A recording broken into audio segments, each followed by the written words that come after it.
আমার মেয়ের স্কুল জীবনে 2 মাসে পড়লো, মানে 1.5 মাসই বলা চলে। 2 মাসে এখন পর্যন্ত আমার মেয়ের একটা বান্ধবী বানাইতে পারে নাই। কিন্তু 2-3 দিন যাবত দেখতেছি যে একটা মেয়ের সাথে ওর ভালোই কথা হয়, মানে ওই মেয়েটা ওর সাথে 2-3 দিন যাবত একসাথে একটা না বসতাছে। এই ক্লাসে যতটুকু থাকে অতটুকুই মাঝে মাঝে একটু কথা হয়, কিন্তু ক্লাসে যখন টিফিন দেয় তখন আর কথা হয় না বা দেখাও হয় না। তবে আজকে আমার মেয়ের একটা জিনিস শখ জাগছে, মানে ও যে খাবারটা খাবে দোকান থেকে নিতেছে, ও বলতেছে মা আমার একটা ফ্রেন্ড আছে, ফ্রেন্ডের জন্য একটা কি। তবে আমার এই কথাটা শুনে কিন্তু খুব ভালো লাগছে, কারণ আমার মেয়ে এমনিতে স্কুলে চুপ মনমরা হয়ে থাকে, একদম চুপচাপ থাকে। তবে ওর ফ্রেন্ড যে হয়েছে এই জিনিসটা দেখে আমার খুব ভালো লাগছে। তবে এখানে একটা দুঃখের কথা আছে, আমার মেয়ে আজকে টিফিনের সময় বলতেছে যে মা আমার ফ্রেন্ড কই, আমি একটু খেলবো। মানে সব বাচ্চারাই খেলে, ওর আজকে শখ জাগছে একটু খেলবো। তাই আজকে আমার মেয়েকে টিফিনটা তাড়াতাড়ি খাওয়াইয়া আমি ভাবলাম যে ওর ফ্রেন্ড একটু খুঁজে দিই, ও একটু খেলুক। মেয়েটা আমার ওর ফ্রেন্ডের সাথে একটু দৌড়াদৌড়ি করতে যায় গেছে উষ্টা খায়া পইরা। এই দুঃখের কথা আমি কার কাছে বলুম বলেন? এখন তো কারোর সাথে কথা বলবো না আর কারোর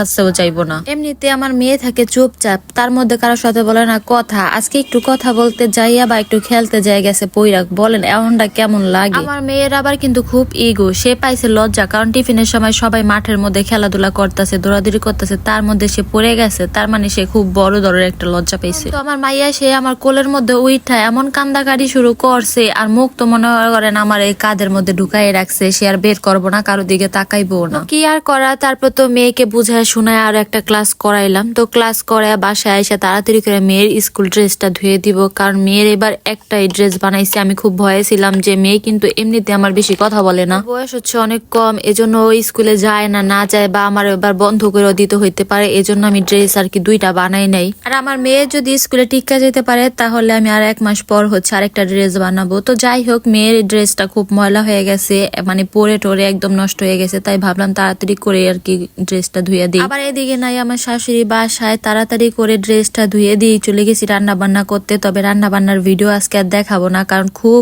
তাড়ার মধ্যে আজকে রান্না করছি। আর ভিডিও করতে গেলে কিন্তু সবকিছু একটু দেরি হয়, মানে যদি আমি একটা তরকারি রান্না করি ওই ক্যামেরার দিকে আমার 10 বার তাকাইতে হবে যে ক্যামেরা ঠিক আছে কিনা, কোন অ্যাঙ্গেল থেকে নিতে হবে, এজন্য আর আমি আজকে রান্না বান্নার কোনো ভিডিওই দিব না। তাড়াতাড়ি করে রান্না বান্না শেষ করে আমরা অনেকগুলো থালাবাটি জমছিল, তো ওইগুলো আমি ধুয়ে নিছি। আর অনেক আপুরে আমার কাছে জিজ্ঞাসা করছেন যে আমার হাতের গ্লাভস গুলো আমি কোথা থেকে কিনছি। পুরা আমি হচ্ছে শীতের গ্লাভস গুলো হচ্ছে শীতের শুরুতেই কিনে ফেলছিলাম, তো এর জন্য আমার মনে নাই কোন পেজ থেকে কিনছি। যাই হোক, বাইরের কাজটা সব শেষ করে চলে আসলাম ঘরে কাজ করার জন্য। আর ঘরে তো আমি আজকে সকালবেলা কোনো হাতই দিতে পারি নাই, যেমন ছিল ওইভাবে আমি শুধু মেয়েকে রেডি করে আর আমি রেডি হয়ে চলে গেছিলাম স্কুলে। আর তাই গোসল করার আগে সবকিছু পরিষ্কার টরিষ্কার করে ঘর দোর ঝাড় দিয়ে তারপর চলে যাব গোসল করার জন্য। তো আজকের ভিডিও এই পর্যন্ত, আল্লাহ হাফেজ, সবাই ভালো থাকবে।